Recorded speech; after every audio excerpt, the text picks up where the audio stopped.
We're back! God damn it. Hello guys, and welcome to another Let's Play. Today, I will be taking you through one of my childhood favorite games.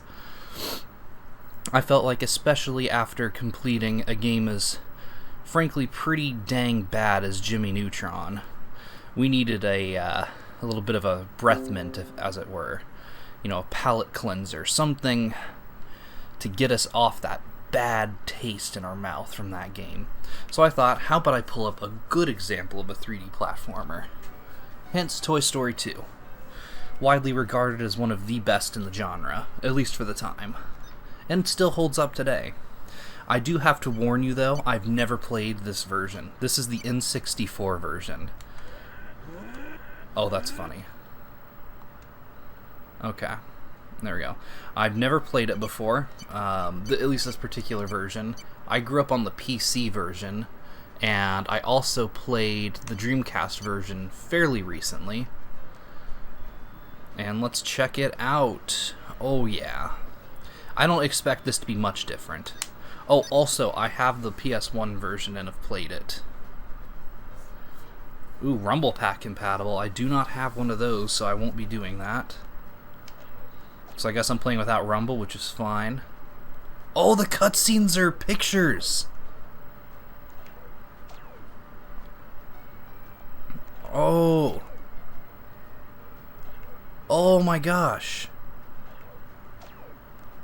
I've honestly never seen this before. That was kind of cool. Alright, I need to see how different these controls are. Okay. The answer is not very different. I just have to figure out where everything is. So, yes, okay. This is great. So, I'd say probably of the console versions I've played, the Dreamcast is the best one, obviously. I mean, it's much newer, can support much better visuals and frame rates and stuff. PS1 version's alright. Oh. Yeah, I know how to play this game, Rex. This version seems to be okay. Like, I don't see anything immediately wrong with it. But if you guys have never played this game before, you're playing as Buzz, and your whole goal is to rescue Woody from Al. You know, if you've seen the movie, you probably know what's going on. And this is in the same vein as Super Mario 64, where you accomplish various tasks and get your collectibles, which in this game happen to be Pizza Planet tokens.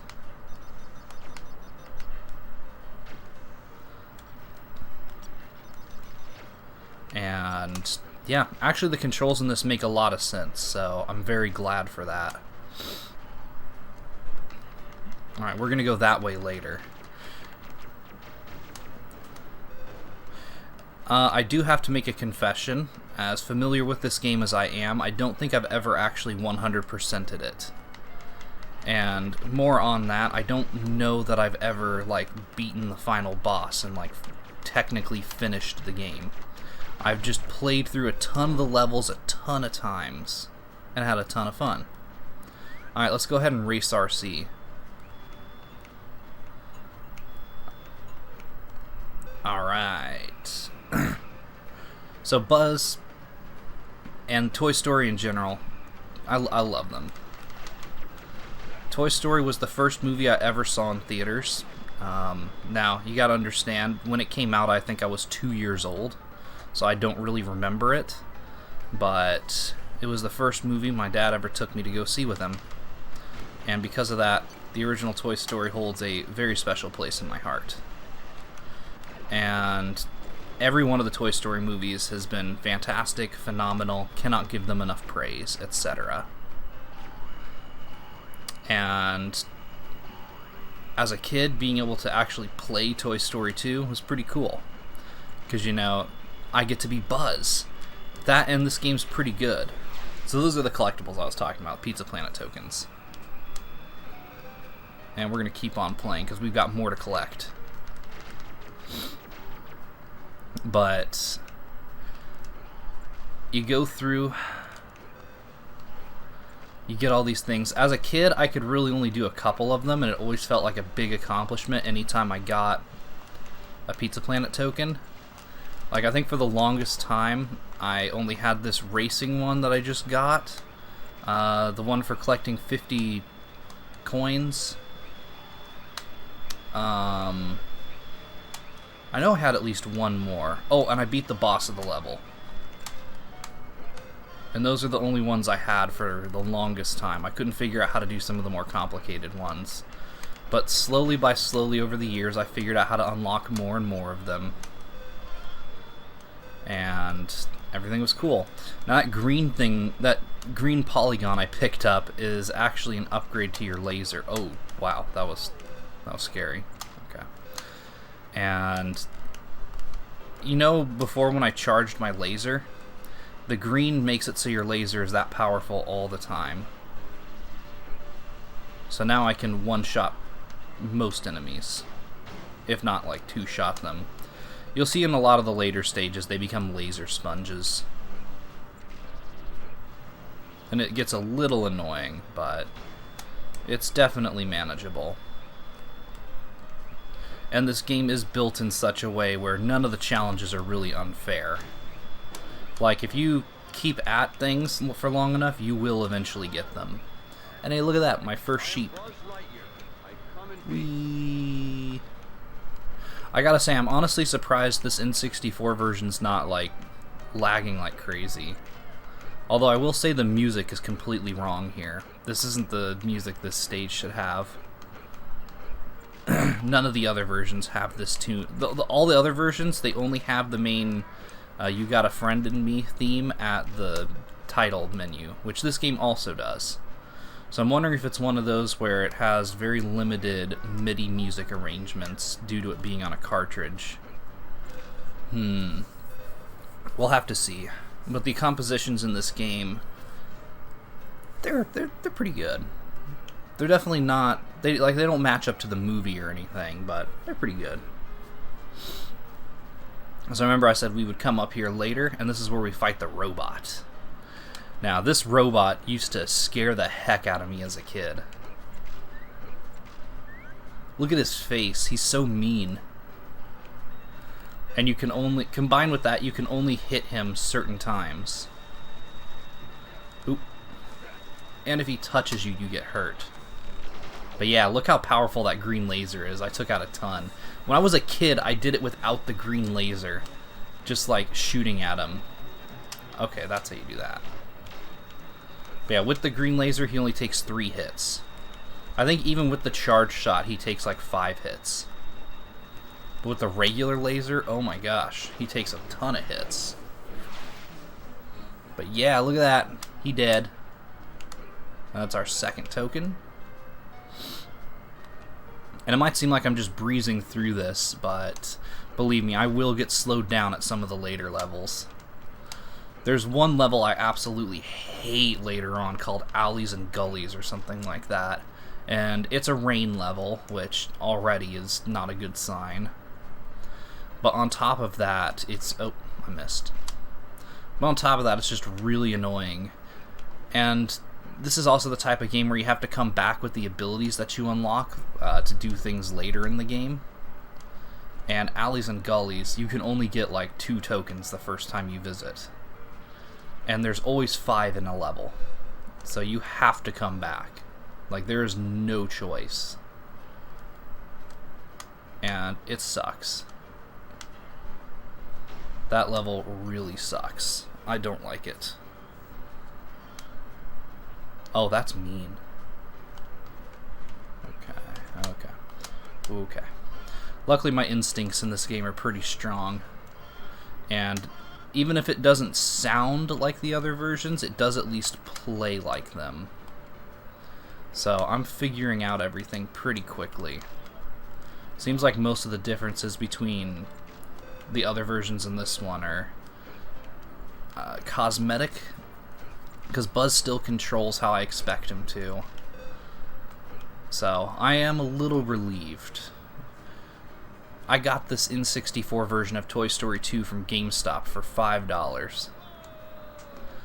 So, as soon as I saw that price tag, considering the Dreamcast version goes for, geesh, like $25, $30, I was like, okay, what's wrong with the N64 version? Because even the PS1 version, which I'm pretty sure is the most common one, goes for a lot of money.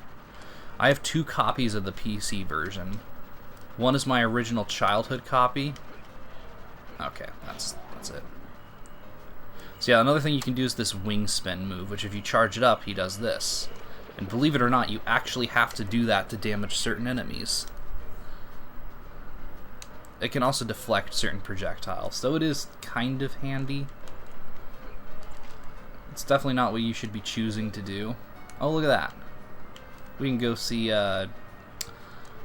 Potato Head.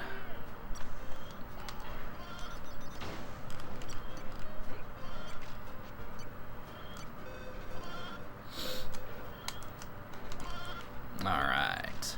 And these sheep are... Every level there's like a collect-a-thon challenge where you have to find all 5 of a certain object. And in this case, it's Bo Peep's sheep.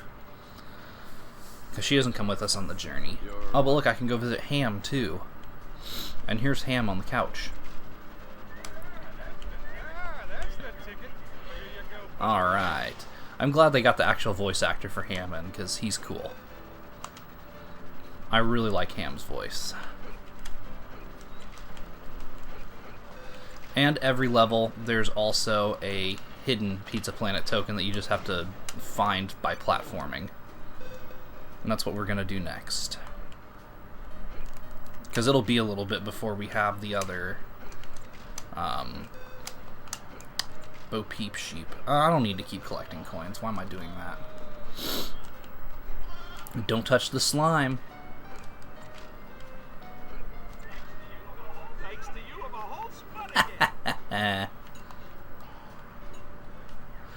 And we get a shield. Kind of weird that Potato Head has the shield, though.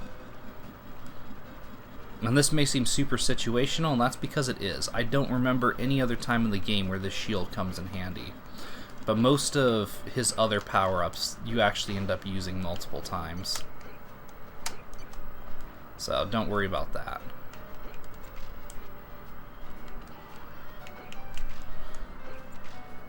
And I gotta say, there is something very satisfying about playing this with the N64 analog stick. It feels right. Oh, this was another one I found as a kid. And I was super... Oh. I was super impressed with myself for being able to do it. It's like, oh, look at that! Alright, let's get Bo Peep sheep. Still one more of those to find. And it does unfortunately reset our progress, but that's okay, because it's not like getting there is very hard. Just take this ball, run around like a hamster. You know, as a kid I used to wonder if this was like a hamster ball or something. But then I saw it starting to shrink into Buzz, and I'm like, no, it's probably not a hamster ball then. I don't think hamster balls do that. Call me crazy, but none of my friends who've ever had hamsters have ever had one with a ball that would shrink around them. Jump again. Yeah. Although I do gotta say the aim mode in this version seems to be better than the other versions. Like, it seems to make it much easier. Because I swear, I tend to miss using aim mode a lot more on the other versions. Maybe they made the N64 version... Oops. Maybe they made the N64 version easy because they knew kids were going to be playing it. I don't know. Seems like it could be likely, but might also just be coincidence because it's the first level. I guess we'll see the further on we go. One thing I had to do for you guys, though, and I hope you're grateful for it, is I had to go buy an N64 memory pack. And those are surprisingly difficult to find. I didn't get an original brand one because of that. Like, if I bought an original brand one, I think it would have ran me like $20 or so for a used one. And frankly, that's just more than I'm willing to pay for a memory card for a 20-something-year-old console. So I've got a third-party one, and in my experience, if there's a third-party accessory you're gonna get, a memory card's a pretty safe bet. Now let's see if I can do this. I remember one time I was able to, yes, land on the box. Ah, no. Okay. Perhaps I'm remembering wrong. Because of the way the boxes are arranged, I always get that false hope that you can get up there and actually bypass this box rearrangement. Not that it's hard, but, I feel like it could save you some seconds if you were going to speedrun this game. Which I'm by no means a Toy Story 2 speedrunner. I'm sure there are Toy Story 2 speedrunners, but those people have got to be terrifyingly good at this game. Because there are things that frustrate me to the point where I just could not see myself speedrunning this game. Not that anything is really RNG heavy, it's just not a game that I could easily see being a speedrun friendly game. This is definitely better as a casual playthrough. Of course, that might just be my own bias from me having played the game for all these years. I mean, come on, I've had it in my collection for almost 20 years in one way or another. So it's crazy to think that... Well, I guess I might be able to speedrun it. It just doesn't seem like the kind of game I would really get a lot out of speedrunning. I don't know. I didn't think I'd like speedrunning a few games, and when I gave it a try, I was like, okay, this is pretty cool. Speaking of which, that's one thing I want to start doing, is I want to start using my Twitch channel to do some speedrun attempts. If you're wondering what game, the answer is whatever I feel like, basically. But definitely one that I can tell you right away I'm going to do is Sims Bustin' Out. Oh, and unfortunately, even if you get 100 coins, there is no extra life. So, don't think that's a thing. Because it's not. Okay, this is tricky. Gotta do a super bounce on that, and there we go. I swear, that jump used to be so hard as a kid. I used to never get it. But now I can get it frequently. And check it out. Bo Peep. And ain't she happy? She got her sheep back. And there's the last token of the day, guys. So, I hope you enjoyed our first adventure and soiree into Toy Story Dos for the N64. Go ahead and join me next time. Here, let's look at the totals first, because it gives you like this nice little total screen. Oh, it doesn't show you what each token's for in this version. That's interesting. See, usually they have like a little... Oh, that's weird. Okay. Usually there's like a symbol behind each token that shows you what it was for. This version's weird, guys. But yeah. Oh, yes, I do. Very much do. Slot A, please. Yes. Okay, we saved. Okay. So join me next time when we go frolic and explore in Andy's neighborhood. Level 2 of this game. Thank you guys for watching. I'll see you next time. Bye-bye.